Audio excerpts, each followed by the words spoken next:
it's not a small thing to be able to say that you're an Olympian, and potentially to be a medalist at Mm-hmm. the Olympics. Hello, hello, good morning, good afternoon, good evening, wherever you're watching or listening to us from.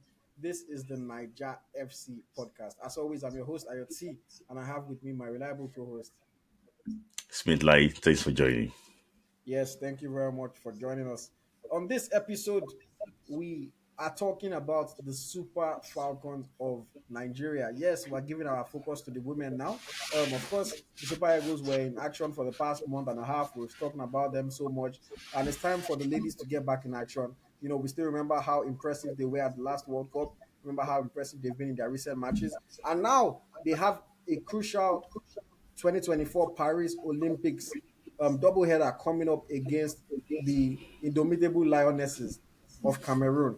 The games are going to be played February 23rd and February 26th of 2024. And of course, Coach Randy Waldrum is back at the helm. We've heard that everything has been settled and he's supposed to coach this game. And he has called up, I think it was a 21 player list for this game against Cameroon, or for these games against Cameroon. Very quickly, I'll run through the players that were called up. Chiamaka Nadozie, first goalkeeper, playing for Paris FC in France. We have Tochiko Eluehi playing for Shwalat Al Shakia in Saudi Arabia. We have Linda Jiwaku playing for Bielsa Queens in Nigeria. Defenders, we have Osnacho Hale for Pachuca in Mexico. Ashley Plumter for Etihad in Saudi Arabia. Tosin Demain for Stade de Reims in France. Michelle Alozier for Houston Dash in the USA. Akudo Ogbonna for Remo Stars in Nigeria, and Rofiat Imuro for Stade de Reims in France. In midfield, we have Deborah Abiodun, who is a player for University of Pittsburgh in the USA. We have Halima Inde for FC Rosengard in Sweden. We have Christine Chebe for SL Benfica Feminine in Portugal. We have Jennifer Onye Echegini for Juventus in Italy. We have Rashida Ajibade for Atletico de Madrid in Spain. And we have Tony Payne for Sevilla in Spain.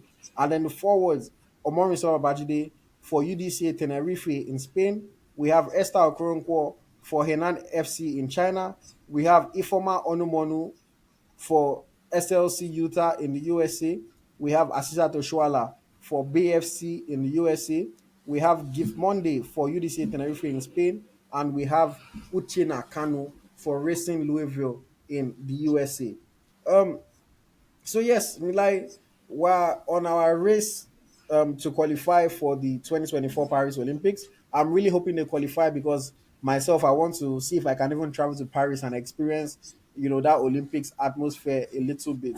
What do you think, first of all, about the squad that has been selected by Randy Waldrum for these international fixtures? This is like Randy Wardrum and his soldiers. Mm, And that is just, I'm not surprised at all with the squad actually what he picked. And if you look at this team, the core of this team actually what played for him at the last World Cup. yeah, If you look at it very well, the goalkeeper is there. The only Yewande is not actually what they which I would understand. I don't think she's been even be active for our club. yeah, So, and you can see clearly that defense line, everything is still there. Only Uchena, is it Gloria, the lady that plays in Turkey, did not make this team. I think Glory the girl Ogbonna. from Remo, Ogbonna, Glory Ogbonna, yes. The Remo, is it Akudo? The Akudo from Remo actually what made the list. And also, you can see clearly that this is a team that actually what, that he took to the World Cup. So, apparently, we know that she actually what, she retired Odega, not been called off in recent times. So I think Odega was replaced by Omori Salabayide. So like this, like I'm not surprised with this team. I think that this is the team that it thinks it can take to the Olympics. It's the team that it thinks it can take to the WAFCON and win it. So I'm not surprised. It's like Randy Wardrum and his soldiers. Well said, and I would agree with you. This is a very Randy Waldrum team. Most of his trusted players are in the team.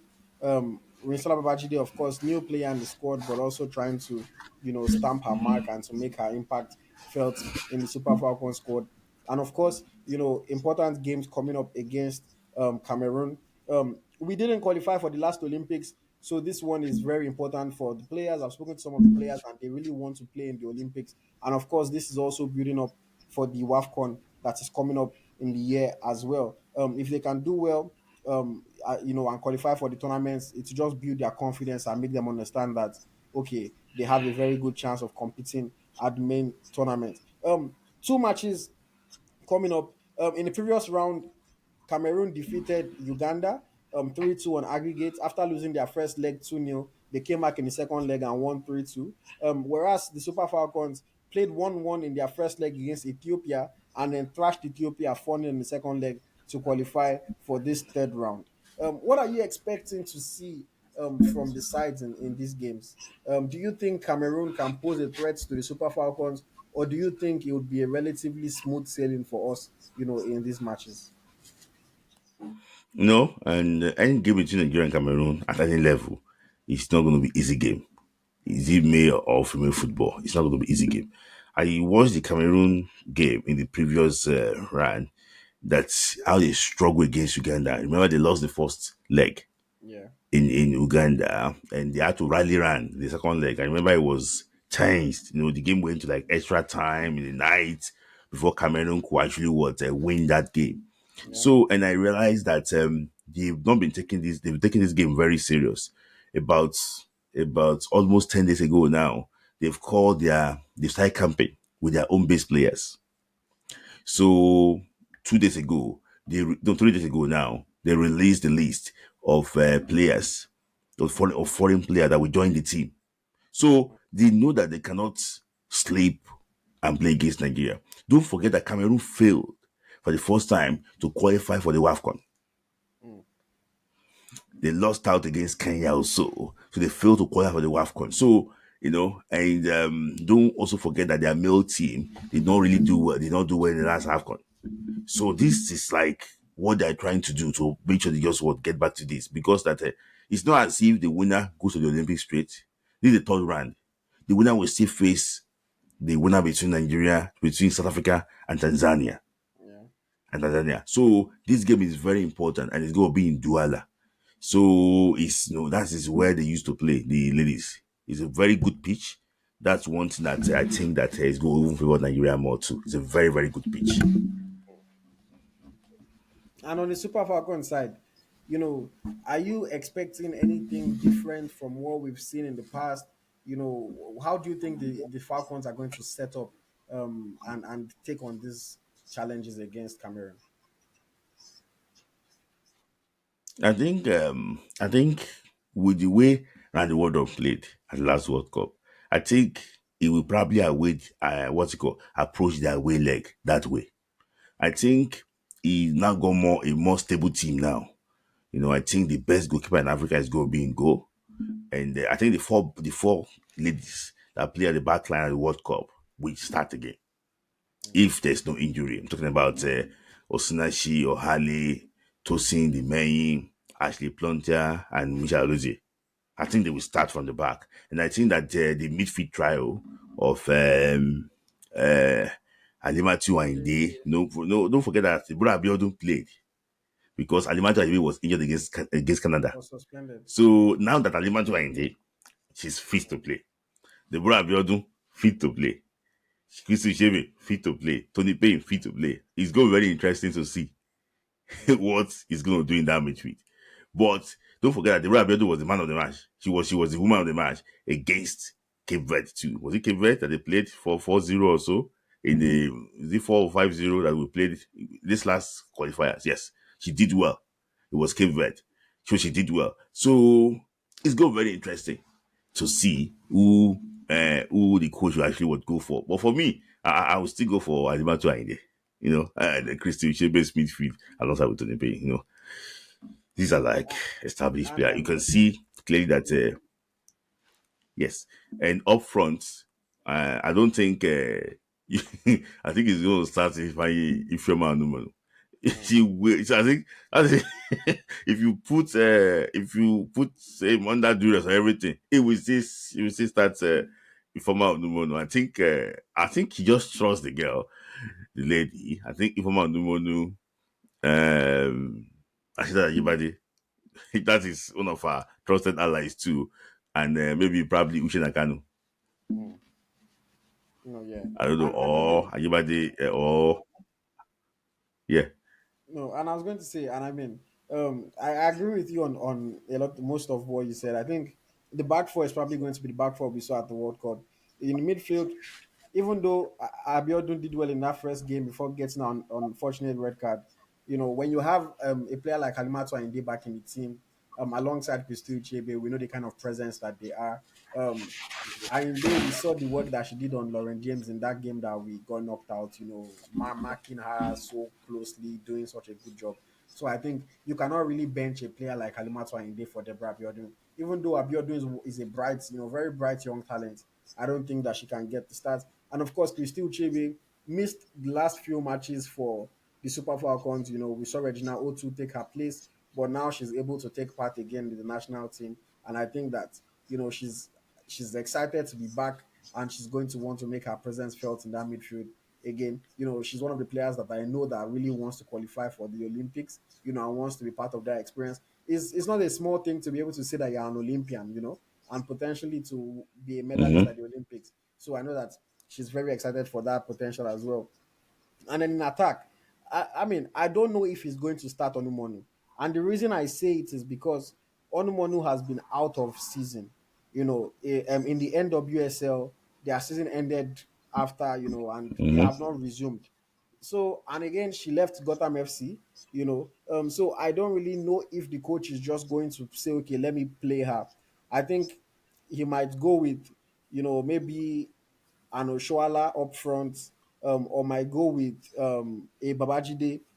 And again, for me, the reason is just because those people have been in the middle of their season. Oshoala has been playing for Barcelona before she left, and she's going to the USA now. And Babajide has been playing for Mm-hmm. her club in Spain. I just think that they are in a better position. They are more match fit. They are more ready to get into the thick of the action than Onumonu, who has been on holiday for a while. And only, you don't know what kind of shape she's in. You don't know what kind of position she's in.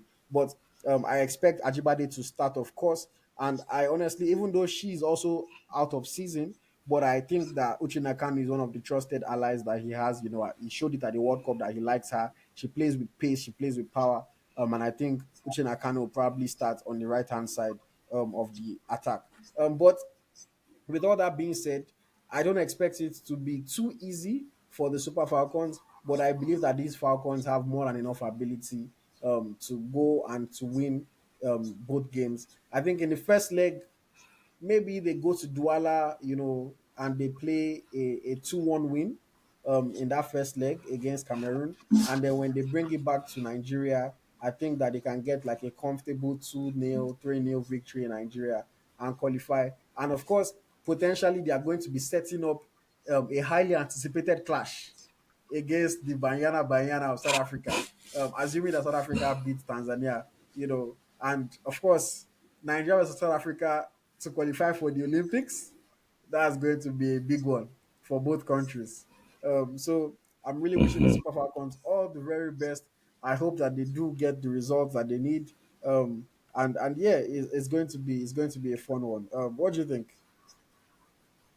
in terms of results? What Yes, do you think? that's me too. The last time Nigeria qualified for the Olympics, I think it was in 2008. Yeah, Since we qualified for the Olympics for women, 2008. How many years ago now? So we missed London 2020, 2012. I think we also missed Brazil 2016. yeah, We missed the last one that we just had Tokyo. Now we have to go to this one. We used to be regular customer going to the Olympics, but this time around, because the level of female football in Africa now is not like before, so we have to fight for it. And I'm pretty sure that South Africa will be looking at it and say, "Oh, we need to actually what we need to go to the Olympics too." I remember they have crashed out in the last round against Congo. Congo gave them hell of a trouble in that previous round. So, but what can you say? What can you actually say? The last time they didn't qualify, they lost in this manner. I think was it to Tanzania too, or maybe it was Botswana or Tanzania. The last Olympic qualifiers. So I think it's gonna be It's going to be interesting. I'm pretty sure that Nigeria will go past Cameroon for me. The Cameroon I saw against Uganda, I think the Super Eagles will go past them. Hmm. And what would you predict Yes. for the scoreline of those matches? I think we will win them 3-0 in Cameroon. Hmm. And then when they come to Nigeria, what's going to happen? 1-0. Okay, so 3-0 in Cameroon, get the job done, and then come to Nigeria and just relax for them a little bit. Um, and yeah, I think for me, as always, I think right now the key player for the Super Falcons is Rachel Ajibade. You know, she showed her quality. Even in that game against Cape Verde, the 5-0 win, even though she didn't score, she was instrumental in the matches that we've played since the World Cup. The game against Ethiopia as well, the 4-0 win, she scored 2 goals, she made an assist. You know, I expect her to lead the team again against Cameroon, and I expect her to be impactful. Maybe score 1 goal in Cameroon, score 1 goal in Abuja, you know, and get 1 or 2 assists. But I think she's going to be there. And Kanu, you know, if she starts, I think Kanu also has the potential to score 1 or 2 goals for us. And you know, maybe if Oshuala starts as well, she can get a goal. But yes, and Chama Kanadozie between the sticks, you know, always gives us confidence when you have a goalkeeper like Nadozie playing for your team. So yes, Super Falcons, please get the job done. Set up that clash potentially against South Africa, and it's going to be an interesting battle to see who takes one of Africa's 2 spots at the Olympics. Okay, Smith anything to add on a final note before we end this episode? I just think that the players should know the importance of this game. And I'm happy that you said that most of them knows the importance of the game. They should know the importance of this game that we cannot afford to miss the Olympics this time around. See, it's in Paris, and all of us want to go to Paris. So please, we want you to qualify. Unfortunately, our men did not qualify for the Olympics, but don't worry, we're counting on the ladies to qualify. And I'm Hmm. hopeful that, they will qualify. And I want us to add more mystery to Cameroon. Don't forget, just in AFCON, we beat them 2-0. I want us to also beat them again so that we can show our class that they need to come and beg for forgiveness before they could win against Nigeria. Hmm. All right. Well said. Thank you very much, guys, for joining us. Make sure you like, comment, share so that everyone can join in and can tune in and enjoy this Niger flavored content. And of course, as always, engage with us in the comments. Let us know what you agree with. Let us know what you disagree with. Let us know who you would like to see start and play for the Super Falcons. Let us know your predicted scoreline for the games against Cameroon, and just always keep engaging with us. Let us know what you want us to talk about. If there's any episode, any video you want to see, you have questions for us, make sure you let us know. And of course, we'll try our best to give you guys what you want. As always, my name is AyoT, and my co host is. Smith Lai, thanks for Yes, it's joining. been a pleasure, guys. Bye bye.